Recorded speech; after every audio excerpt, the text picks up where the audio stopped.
विषय जो आया है, और ये सिर्फ नाम ही परिवर्तन नहीं हुआ है, बनिस्बत इसमें बहुत से आमूलचूल परिवर्तन किए गए हैं, जिसके बारे में बताने के लिए हमारे बीच गजेंद्र यादव जी, शिक्षा मंत्री पांडे जी भी उपस्थित हैं।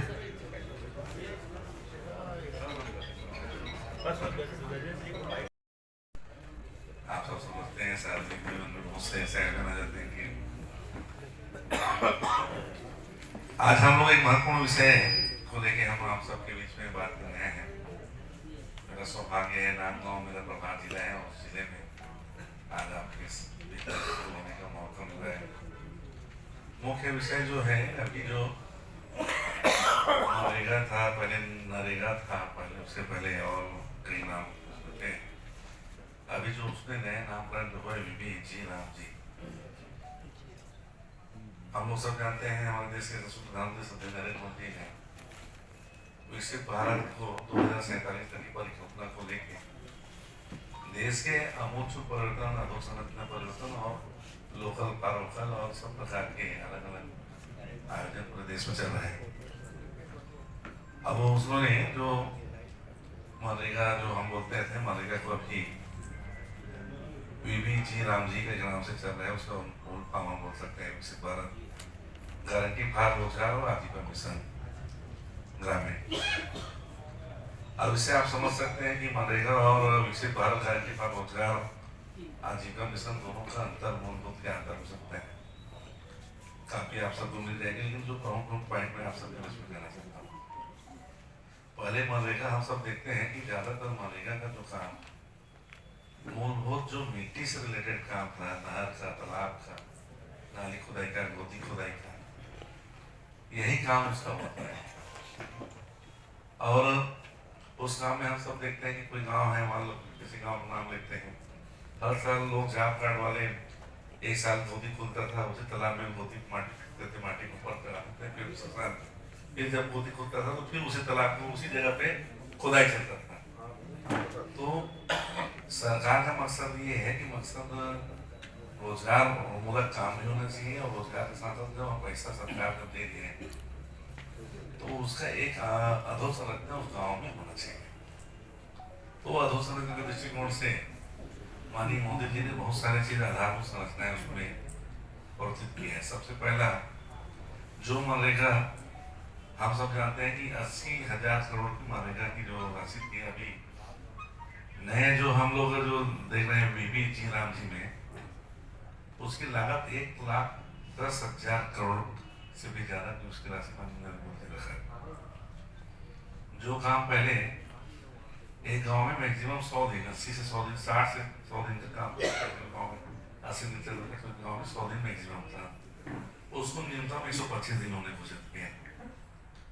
गांव में चूंकि ये जो सब काम जो है प्राथमिकता पंचायत और ग्रामीण इकाई को लेकर माना जाता है।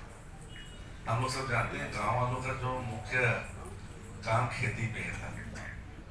तो माननीय नरेंद्र मोदी ने इस बार संशोधन ये किया, 60 दिन। ज्यादातर हम सब देखते हैं कि अभी जनवरी महीने, मार्च से गाँव में खुदाई काम चल रहा है, उस 60 दिन में जब गाँव में धान कटाई, गर्मी फसल का धान कटाई, गेहूं कटाई या चना लुवाई, ये जो पूर्णतः लेबरों के ऊपर, जो कृषि मजदूर के ऊपर आश्रित काम थे,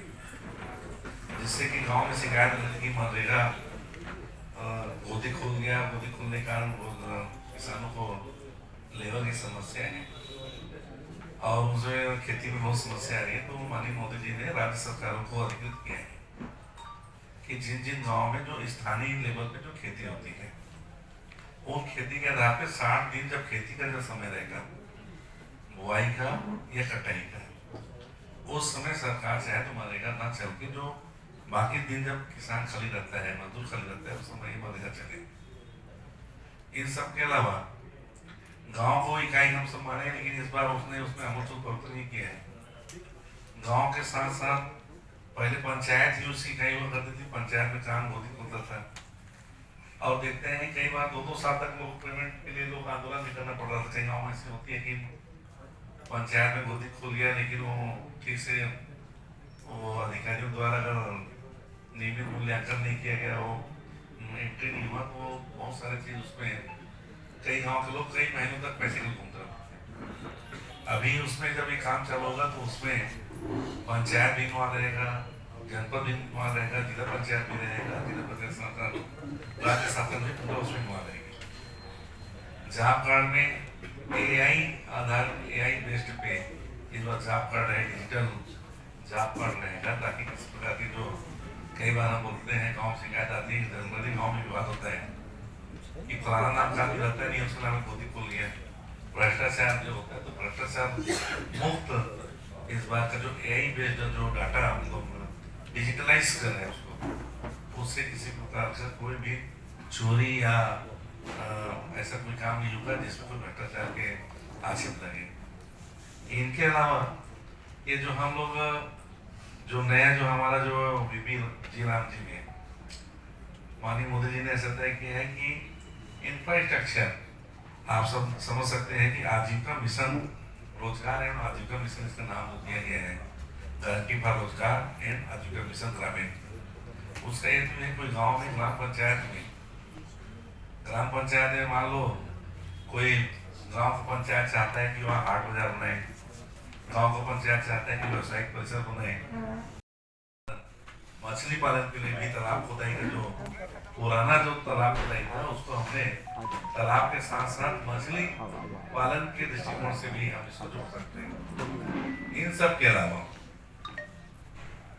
अलावा जैसे स्कूल है, ज्यादातर शिकायत आती है कि स्कूल की बिल्डिंग है लेकिन वो बिल्डिंग के साथ साथ कहीं कहीं मरम्मत का भाव रहता है, मरम्मत की पैसा पंचायत विधायक से मांगता है, शासन से मांगता है, लेकिन छोटे छोटे से मरम्मत होते हैं जो करा नहीं पाते हैं। तो स्थानीय लेवल पे ये जो हमारी जो नई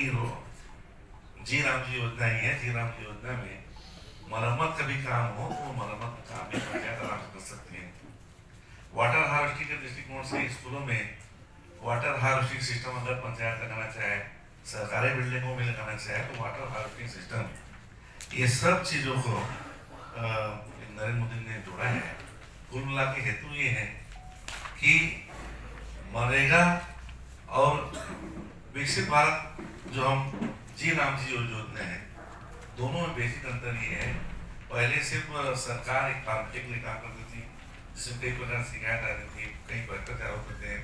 कई जो वास्तव में जॉब कार्ड धारक है उनको काम नहीं मिलता था, और ऐसे जॉब कार्ड धारक वहाँ से भी नहीं है, फर्जी ढंग से उनका नाम कार्ड में जुड़ जाता था। तो पूरी तरह से पारदर्शी हो, ईमानदारी से हो, लोगों को काम मिले, इसके डिजिटलाइज किया जा रहा है। आधारभूत संरचना जिसके लिए हम कोई काम कर रहे हैं तो वो काम आने वाले समय में उस गांव के, उस क्षेत्र के लिए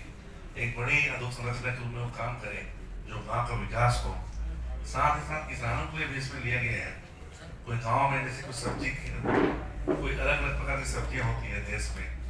उन अलग अलग सब्जियों में अगर मान लो गांव पंचायत अगर चाहे कि वहाँ पे कोल्ड स्टोरेज भी बनाना चाहे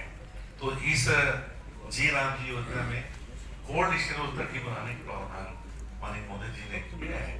तो पूरी तरह से निष्पक्षता से हो, ईमानदारी से हो, किसी प्रकार का भ्रष्टाचार न हो, और जो पैसा सरकार का लग रहे हैं लोगों का रोजगार उपलब्ध हो ही, लेकिन उसके साथ साथ उस गांव के आधार संरचना में एक बड़ी भूमिका विकास के रूप में हो, ऐसा माननीय नरेंद्र मोदी जी ने लिया है। और मैं शुरू में बताया कि रोजगार गारंटी की दिन जो मैक्सिमम 100 दिन हुआ करते थे उसको मैक्सिमम 125 दिन कर दिए। जो रेसो जो पहले रेसो राज्य सरकार और केंद्र सरकार का 60-40 का रेसो था उसको ST/SC में 20% और बढ़ा दिए गए, पहाड़ी क्षेत्रों में 90-10% कर दिए गए हैं। प्लानिंग में आए अब सारी जॉब कार्ड में तो मैं करते थे वहाँ जो काम होता है जॉब